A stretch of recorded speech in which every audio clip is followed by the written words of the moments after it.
নমস্কার বন্ধুরা, চলে আসলাম আরেকটি নতুন ভিডিও নিয়ে। তো আজকের ভিডিওতে আমরা জানবো হ্যামস্টার কম্বাটে কী করে ডি রিসিভার ক্রিয়েট করে 1 মিলিয়ন টোকেন ফ্রিতে আর্ন করতে। চলো ভিডিওটি শুরু করি। ডি রিসিভার ক্রিয়েট করার জন্য আমাদের প্রথমে চলে আসতে হবে ডি রিসিভারে চলে আসার পর প্রথম যে কোডটি হচ্ছে এটি হচ্ছে ডির জন্য লং ট্যাপ, শর্ট ট্যাপ। তারপরে কোডটি হচ্ছে সিঙ্গেল শর্ট ট্যাপ। তারপরের কোডটি হচ্ছে এক্সের জন্য long tap, short tap, long tap. তো এই দেখো, আমরা কিছুক্ষণের মধ্যে 1 মিলিয়ন টোকেন ফ্রিতে আর্ন করে নিলাম।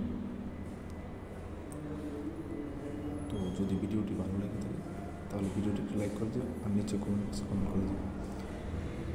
চ্যানেলটি সাবস্ক্রাইব করে বেল আইকনটি প্রেস করে দিও এরকম ভিডিও দেখার জন্য। তো আজকের ভিডিওটা এতটুকু, মিলছে নেক্সট ভিডিওতে। Thank you.